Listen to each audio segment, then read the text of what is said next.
malamin wanki na kira ka ne ina so ka ɗebo min kayana gaba ɗaya ka dan da su saboda kayan min wanki kayana sun yi dabara ka saka min wani sabulu mai karni matata ta dinga harawa saura kiris ta barar da yaron cikin da yake cikin ta.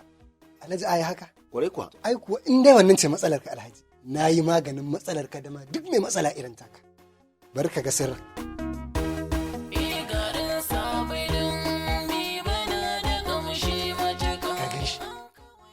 Ai tun da na gano garin sabulun Viva kullum kwastomomi suke tururuwar kawo aiki wajena.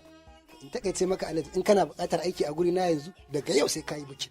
Sirrin kuma shine garin sabulun Viva. Ashe ka zama ɗan gari.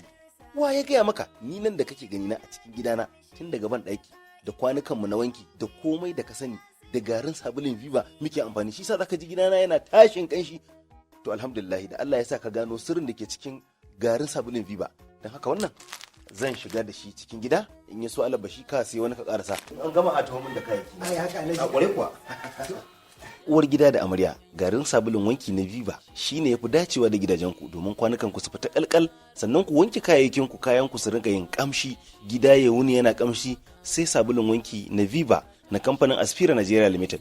Da neman karin bayani ga masu sari ko siyan daidai za a iya garzayawa adireshin mu da ke lamba 34C Murtala Muhammad Waye da ke kanan Dabo ko ku a tuntuɓi dillalan mu Alhaji Sani Isa a lambar waya 0800-36-04-0114 ko Alhaji Hamisu Rabiu a lambar waya 0809484777 Alhaji Haruna Isa a 070100000013 ko kuwa Alhaji Sha'ibu Mimza 08054440 sai kun zo garin sabulun Viva